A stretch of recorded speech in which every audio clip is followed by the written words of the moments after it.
Aún no tienes el regalo para mamá, estás en olla, no sabes qué le vas a regalar, no le regale olla, no le regale estufa, no le regale licuadora. Mira aquí, 25,000 pesos tienes rumba para mamá.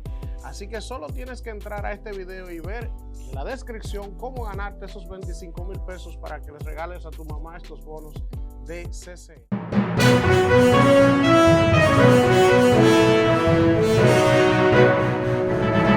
De regreso en Cátedra Médica, en el día de hoy tenemos la oportunidad, el grato placer de contar aquí en cabina con la participación de la doctora Gloria de la Rosa, quien es pediatra nefróloga, y hoy estamos hablando sobre hipertensión arterial en el paciente pediátrico. ¿Usted decía, doctor?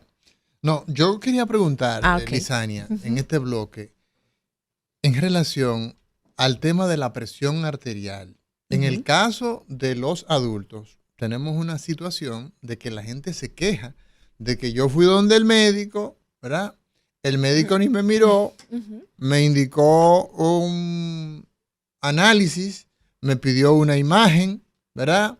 Me indicó un medicamento, pero ni siquiera me tomó la presión arterial. Esa es una queja que escuchamos con mucha frecuencia de la población. La gente se queja de esa pobre, digamos, en algunos casos, a acto médico-paciente. En pediatría, doctora, ¿se da ese fenómeno de que a los niños les toman la presión, los pediatras le toman la presión a los niños, doctora? Sí, es lo que te digo, suelen tomarla. Ya antes quizás no estaba tan protocolizado la toma de tensión arterial en las consultas o en las emergencias pediátricas, pero sí que ya al menos una toma al año se recomiende, pues nuestros pediatras se han acatado mucho a esto, y porque lo digo por la incidencia que yo tengo de pacientes que me llegan. Bueno, mire, la pediatra le tomó la presión a mi niño, yo lo llevé por una gripe y se le encontró en tanto y por eso me refirió a usted.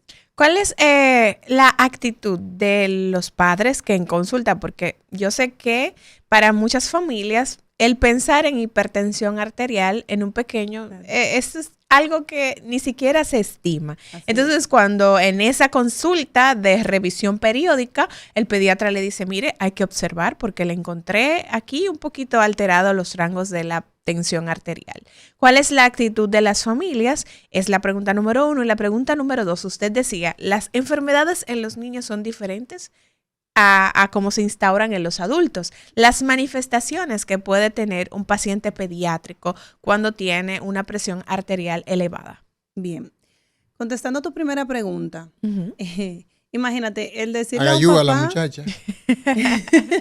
el decirle a un papá, tu niño tiene gripe, ya de por sí eso es difícil, porque nosotros como padres somos algo sobreprotectores, queremos siempre que nuestros niños estén bien. Imagínate cuando les decimos, bueno, mira, hay que medicar a tu niño porque tiene la presión alta y tenemos que comenzar a investigar el por qué. No es fácil, muchas veces tenemos nosotros que quitar la bata de médico y ponernos la de psicólogo. Sí. Explicarles con paciencia, con todo el amor que el Señor nos pueda poner en nuestro corazón, porque te preguntan y vuelven y te preguntan, pero ¿cómo es eso? Y pero que la presión es alta, ¿y cuánto tiene que tener? Y a veces yo tengo, como te decía ahorita, nosotros categorizamos la presión normal para el paciente pediátrico de acuerdo a tablas, de acuerdo a los percentiles para la talla y el peso y el sexo. Más bien, entonces, a veces tengo yo que voltear el computador y explicarle, mira, tu niño tendría que tener esto y esto de presión, la tenemos así, tenemos que vigilar, tenemos que estudiar, tenemos que... No es fácil. Eso existe una tabla para los rangos, así como para el peso, por ejemplo, que existe una tabla atendiendo a la edad, al sexo del niño. Ahí entonces está establecido el peso. Igual pasa con los rangos de la presión arterial. Sí, así es. Entonces, dicho esto, doctora, creo que quedaba pendiente la otra pregunta. Los síntomas, claro. La segunda pregunta. Hipertensión arterial, síntomas en niños. Ninguno. Ninguno. No suele dar un niño que se queja de dolor de médico. cabeza, por ejemplo, doctora. Claro, Dolor hay de que tomarle cabeza. la presión, pero para el momento en el que el niño se queja ya del dolor de cabeza es porque tiene un tiempo instaurado, muy probablemente, porque quizá sí que fue de instauración rápida y se manifieste así, claro. A los niños normalmente les duele la cabeza por procesos catarrales, por procesos virales, en fin. Pero un niño que se queja siempre, porque si es hipertenso, la hipertensión, como suelo decir, no se va de vacaciones. La hipertensión está siempre con esa persona. Entonces, cuando un niño se queja de dolor de cabeza, hay que prestarle atención. No, a ese definitivamente, aspecto, ¿no? claro, y no solamente por el tema hipertensión arterial, hay que prestarle atención por si acaso hay cualquier otra cosa. Exacto. Puede haber algo propiamente en la cabeza, en los ojos. Inclusive hay veces que el niño se queja de dolor de cabeza y son hasta crisis sutiles, convulsivas, por mencionarte algo. O sea, dolor de cabeza en niños siempre hay que investigar. Siempre hay que investigar. Claro. Entonces, lo peligroso en todo esto, doctora, es que los síntomas de la hipertensión en los niños no da síntomas. En la mayoría de los casos no da síntomas. No da síntomas. Entonces, como forma de protocolo, entonces en estos casos, en las visitas que se hace con el pediatra, pues entonces, evidentemente, tomar la presión arterial. Exactamente. Por eso te digo que gracias a Dios ya los pediatras en sus consultas rutinarias están tomando más la presión y eso es un gran alivio para nosotros y para los padres, claro está. ¿Qué acciones desde el punto de vista, digamos, amplia nosotros pudiéramos tomar para que esos grupos que están alejados de los grandes hospitales, de hospitales de escuela como donde usted está, puedan incorporar esas acciones donde no tiene la gente la oportunidad de darlo donde un pediatra, sino que lo ve un médico general, lo ve un pasante? En este orden, después de esta llamada, 809-682-9850 es la línea local. Buenos días. Yo estoy con la línea internacional. Un abrazo, hermano. Bueno, Dios ya mío, la línea internacional, que teníamos mucha dificultad con ella, ya se restableció. 833, o sea, 1-833-380-0062. Querido amigo, Albert, adelante. Yo me lo perdía. Usted no perdía, fui yo quien perdí, no comunicando con ustedes. No te estamos escuchando. Sube un poco más el volumen. Yo le digo que yo fui quien me lo perdí. No nos lo perdimos todos. Amaury, mira, yo también sacando cuenta con la doctora de la Rosa aquí, con los años de graduación y la edad que posiblemente 14 años, ya comenzó a los 10, tiene 24. Óyeme, ¿qué fue? La fórmula... Óyeme, la fórmula ya se la va a dar a ustedes detrás de cámara, así que me la mandan a mí también. Esperemos. El comercialismo desapareció, así que me mandan la fórmula a mí también. Una cosa, señor, un comentario antes de mi pregunta con la doctora. Dale. Acuérdense que el conocimiento en salud nunca se termina. Después que nos certificamos, después que nos graduamos, entonces viene la parte de actualización. Y ahí donde todos los días nos levantamos ignorantes, porque siempre hay algo que surgió que no lo sabemos. Y gracias a las actualizaciones, pues nos mantenemos al tanto. Doctora, pregunta. Sí. Usted dijo que la población con hipertensión arterial infantil ha aumentado en la República Dominicana. Hizo una comparación con los años 1960. Pero también ha aumentado la población mundial. Por ende, también la población infantil ha aumentado. Ese aumento de patologías en los niños es cuantitativo, depende de la cantidad de población, o es cualitativo porque otros factores de riesgo han aumentado también. Y si es así, ¿cuáles son esos factores de riesgo? Hay otra pregunta más adelante, pero porque tiene una segunda parte de ese programa, porque hay cosas más adelante sobre la investigación en salud en la República Dominicana. ¿Por qué estamos tan flojos? Si hay aplicaciones que le metemos los datos y nos da conclusiones que nosotros tenemos que darle seguimiento, por Dios. Gracias, Albert. Gracias. Albert es el representante de Cátedra Médica en Estados Unidos. Él se mueve entre Massachusetts y New York. Así que gracias por estar con nosotros. Bueno, respondiendo a la pregunta de Albert. Sí. Yo pienso que ambas. Es tanto cuantitativo como cualitativo, porque como mencionas, la sobrevivencia que hemos tenido en nuestros niños, gracias a muchos avances, pues evidentemente nos ayuda a que niños, por darles un ejemplo, niños prematuros, que quizás antes no sobrevivían más que cuando nacían, por decirte una semana, de 30 semanas, podía ser que la expectativa de vida para ese prematuro no era la misma en el 1960 que la que tenemos ahora, con tantas actualizaciones y tantas modernizaciones de aparatos y cosas así. Entonces, esto aumenta nuestra población, pero también aumenta el riesgo de ese mismo prematuro de presentar posteriormente hipertensión arterial, porque los prematuros, bueno, el desarrollo renal termina las 37 semanas de gestación. Entonces, si el bebé nace pretérmino, 30 semanas, pues evidentemente existe un riesgo de que su riñón no alcance el tamaño que deba de alcanzar.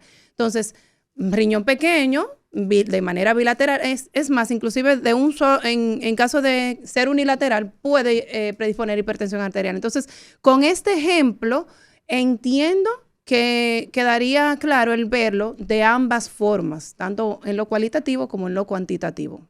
Así es, así es. Doctora, hay un aspecto que me gustaría a mí saber. El hecho de que nosotros hoy tenemos una alimentación que es tan cuestionada en términos de la calidad de esa alimentación, el hecho de que nosotros pues tenemos, digamos, un santuario, es una devoción que hay frente a la comida rápida, esa comida chatarra, como se dice, esa alimentación basada en toda esta industrialización, pocas frutas, altos niveles de azúcar, todo esto. ¿Existe alguna evidencia en las informaciones que usted maneja que haya alguna asociación de la alimentación con los niveles de hipertensión en nuestros niños? Claro, definitivamente.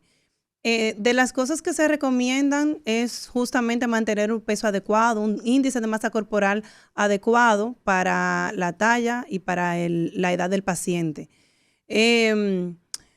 Evidentemente, comidas chatarras, la mala alimentación, igual que el sedentarismo, la falta de ejercicios y esas cosas van a predisponer a nuestros niños justamente al aumento de peso desproporcional, a la obesidad, y estos son factores de riesgo directamente relacionados con la hipertensión arterial, inclusive que esto va de la mano con el aumento de los niveles de glicemia, de azúcar en sangre, porque también niños prediabéticos o ya aquellos diabéticos pues también tienen una mayor incidencia de presentar hipertensión arterial. Esto justamente por el daño que puede producir a nivel renal y cardíaco de estas enfermedades. Entonces, todo lo que predisponga a que el niño se enferme va a predisponer también a que pueda presentar hipertensión arterial. ¿Hay algún tipo de relación de la hipertensión arterial en los niños con factores genéticos, factores hereditarios? Claro que sí.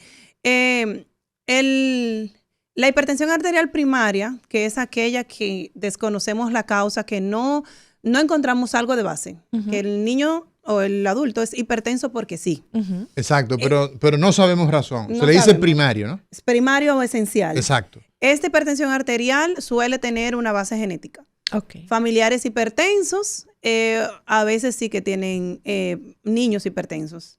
Okay. A veces es el único factor de riesgo que encontramos. Entonces, cuando existe la secundaria, ¿verdad? Existe la hipertensión secundaria, que es donde ya sabemos la causa, ¿no? Exactamente. Cuando investigamos si es por una patología cardíaca o algo, una enfermedad propiamente en el riñón, o inclusive, porque pareciera increíble, pero pequeñitos menores de 1 año pueden hacer hipertensión arterial. Entonces, claro, esto va a estar categorizada las enfermedades de base con la edad del bebé, no, del niño. Entonces, por darte un ejemplo, en bebés menores de 1 mes puede ser secundario a la cateterización umbilical, que a veces nos vemos en necesidad de hacer. Entonces, eso, cuando hace hipertensión arterial, pues lo categorizamos como una hipertensión secundaria. Y en los casos en los cuales ese paciente pediátrico tiene una hipertensión primaria asociada a factores genéticos, ¿las familias piensan en el diagnóstico y van en busca de consulta, o igual se da un diagnóstico de manera ocasional en esas consultas periódicas? Ambos casos los he tenido, pero mayores de manera incidental durante una consulta pediátrica por otra razón. Bien, doctora, el tema del día de hoy, conversando con la doctora Gloria de la Rosa, la doctora Gloria de la Rosa,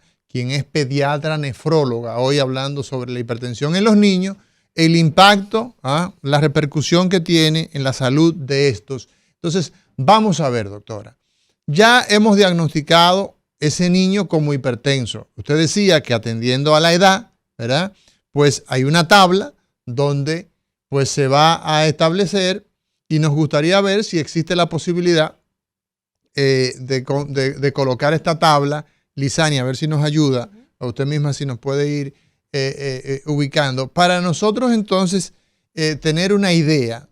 Incluso los médicos y en este caso importante, esos médicos que están en las provincias, esos médicos que están haciendo pasantía, porque muchas veces no tenemos los medios. El brazalete para un adulto. Claro. ¿Ah? Muy importante eso. El brazalete para una doña, para un señor, para una adolescente, no es la misma que un brazalete para un niño de 5 años. Así es. A veces no lo tenemos, entonces ¿cómo se le toma la presión? Así es. Entonces es una limitación, ¿verdad? Entonces, nos gustaría saber, doctora, que ya hecho ese diagnóstico, entonces, ¿cuáles son los impactos que va a tener en la salud? Y vamos a irlo detallando para que la gente entonces vaya aprendiendo.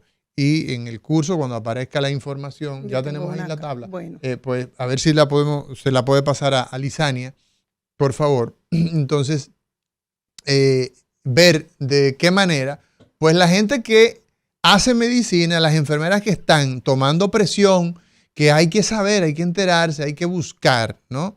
Que hay que tomarle la presión a nuestros niños y en base a esa tabla, pues entonces nosotros sabemos, bueno, el niño tiene tantos años, pues entonces le corresponde tener una presión más o menos en este rango. Vamos a ver si Kelvin nos puede publicar esto y ahí vamos comentando. Impacto, doctor.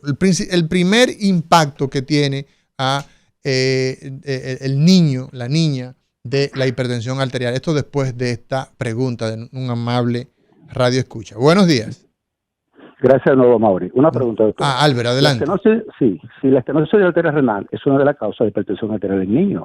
Sí. Hay que recordar a las personas que el riñón es quien regula la presión arterial. Así es. Que la mayoría de causas secundarias se deben al riñón, que es el órgano que ejecuta la presión arterial. Esa estenosis hace que el niño caiga en una hipertensión arterial infantil.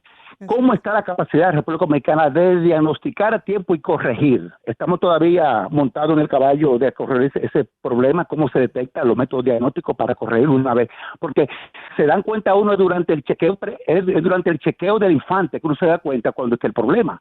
Una vez diagnosticado, ¿está la capacidad de corregirlo? Ese terosis, lo escucho en el aire. Un abrazo. Gracias, Albert.